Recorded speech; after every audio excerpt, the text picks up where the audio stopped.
Hello guys, നമ്മുടെ ഒരു പുതിയൊരു വീഡിയോയിലേക്ക് എല്ലാവർക്കും സ്വാഗതം. അപ്പോൾ നമ്മൾ കുറച്ചായി വീഡിയോ ഒക്കെ ഇടുന്നു. അപ്പോൾ നമ്മുടെ ചാനലാണ് ക്രേസി ഫാമിലി. എൻ്റെ പേര് കൃഷ്ണ എന്നാണ്. ഇതെൻ്റെ ഭർത്താവ് പ്രശാന്ത്. എനിക്ക് 2 മക്കളാണ്. മൂത്ത മോന് 9 വയസ്സായി. അവനെ നന്ദു എന്ന് വിളിക്കണു. ചെറിയ ആൾ ദേവനന്ദ എന്നാണ് പേര്. അപ്പോൾ ദേവുട്ടി എന്നാണ് വിളിക്കുന്നത്. അപ്പോൾ ഇതെൻ്റെ ഏട്ടൻ്റെ അനിയനും ഭാര്യയാണ്. പ്രത്യൂഷ് അമൃത എന്നാണ്. ഞങ്ങൾ അനു എന്നാണ് വിളിക്കുക. ഇത് മേമയാണ്, അമ്മയുടെ അനിയത്തി. നമ്മുടെ നന്മ ബ്ലോഗ് ഇല്ലേ, ചിലർക്കേലും അറിയാം, അതാണ്. ഷജില എന്നാണ് പേര്. ഞങ്ങളെല്ലാവരും ഒരു കല്യാണത്തിന് പോകാൻ പുറപ്പെട്ടതായിരുന്നു. അപ്പോഴാണ് ഞങ്ങൾ വീഡിയോ എടുത്തത്. കല്യാണത്തിൻ്റെ വീഡിയോ ഒന്നും എടുത്തില്ല. അപ്പോൾ ഞങ്ങൾ തിരിച്ച് വീട്ടിലെത്തി. അപ്പോൾ തിരിച്ച് വീട്ടിലെത്തിയപ്പോൾ അമ്മ കൂവപ്പായസവും പുഴുക്കും ഉണ്ടാക്കി വെച്ചിരുന്നു. അപ്പോൾ ഏട്ടൻ്റെ അനിയൻ ഗൾഫിലേക്ക് പോകാനുള്ള ദിവസം ആവാറായി. അപ്പോൾ അവന് വേണ്ടിയിട്ട് ഉണ്ടാക്കിയതാണ്. നല്ല തേങ്ങക്കൊത്തും ശർക്കരയൊക്കെ ഇട്ടുള്ള നല്ല കൂവപ്പായസവും നല്ല മുതിര പുഴുക്കും ഉണ്ടാക്കി വെച്ചിരുന്നു. അപ്പോൾ അതൊക്കെ കഴിച്ചു. നല്ല ടേസ്റ്റിയാണ് കൂവപ്പായസവും പുഴുക്കും പാടുള്ള കോമ്പിനേഷൻ. അതിൽ ചെറുതാക്കിയിട്ട ഈ തേങ്ങക്കൊത്ത് കഴിക്കാൻ തന്നെ ഒരു പ്രത്യേക ടേസ്റ്റിയാണ്. അപ്പം ഇനി ബാക്കിയുള്ളവരെയൊക്കെ ഞാൻ അടുത്ത വീഡിയോസിലൊക്കെ കാണിക്കാം. വീട്ടിലെ അച്ഛനും അമ്മയും ഏട്ടൻ്റെ ഒരു അനിയത്തിയും ഭർത്താവും കുട്ടികളും, അങ്ങനെ ഞങ്ങളൊരു കൂട്ടുകുടുംബമായിട്ടാണ് താമസിക്കുന്നത്. അയ്യോ, മറന്നുപോയി, എൻ്റെ സ്ഥലം എവിടെയെന്ന് പറഞ്ഞില്ലല്ലോ.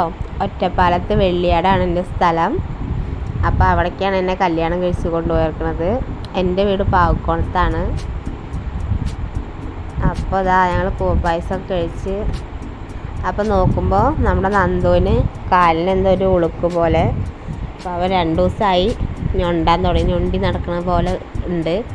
അവന് പറയാനറിയാത്തതുകൊണ്ട് അവനെയും കൊണ്ട് ഞങ്ങളിവിടെ അടുത്തൊരു ഉഴിച്ചിലുകാരുണ്ട്.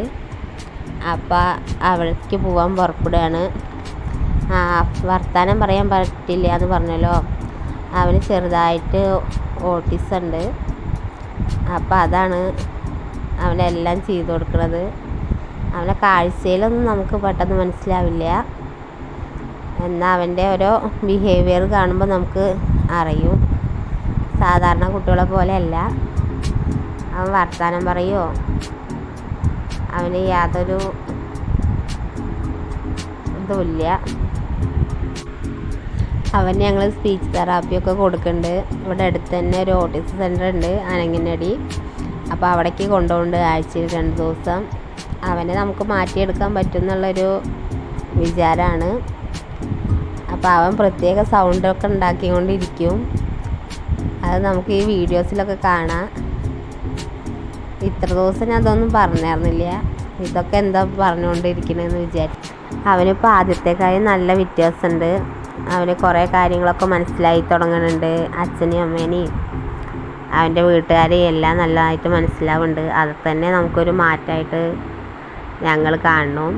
അപ്പോൾ ഞങ്ങളിതാ ആ ഒഴിയുന്ന ആളുടെ വീട്ടിലേക്ക് പോവുകയാണ്. അപ്പോൾ അടുത്ത് തന്നെയാണ്, കുറച്ച് ദൂരമേ ഉള്ളൂ, ഒരു 10 മിനിറ്റ് ആണ്. അപ്പോൾ അവൻ്റെ കാലിൽ എന്തോ കൊണ്ടിട്ടൊന്ന് ചതഞ്ഞാർക്ക് അത്രേ. അപ്പോൾ അവന് ഒഴിയുമ്പോൾ വേദന തോന്നുന്നുണ്ട്. അവൻ എന്ത് തട്ടിയാലും അവന് ചിരിച്ചിരിക്കുക ചെയ്യുക, അല്ലാതെ കരയില്ല. അപ്പോൾ ഞങ്ങൾ ഒഴിയലൊക്കെ കഴിഞ്ഞ് ഞങ്ങൾ വീട്ടിലെത്തി. അപ്പോൾ ഇനി ബാക്കി വിശേഷങ്ങളൊക്കെ ഞാൻ അടുത്ത വീഡിയോയിൽ പറയാം. അപ്പോൾ നമ്മളെല്ലാവരും സപ്പോർട്ട് ചെയ്യണം. നമ്മളെ ചാനൽ ക്രേസി ഫാമിലി എന്ന് പറഞ്ഞില്ലേ, അതെല്ലാവരും സബ്സ്ക്രൈബ് ചെയ്യണം. വീഡിയോ ഇഷ്ടമായ ലൈക്ക് ചെയ്യണം.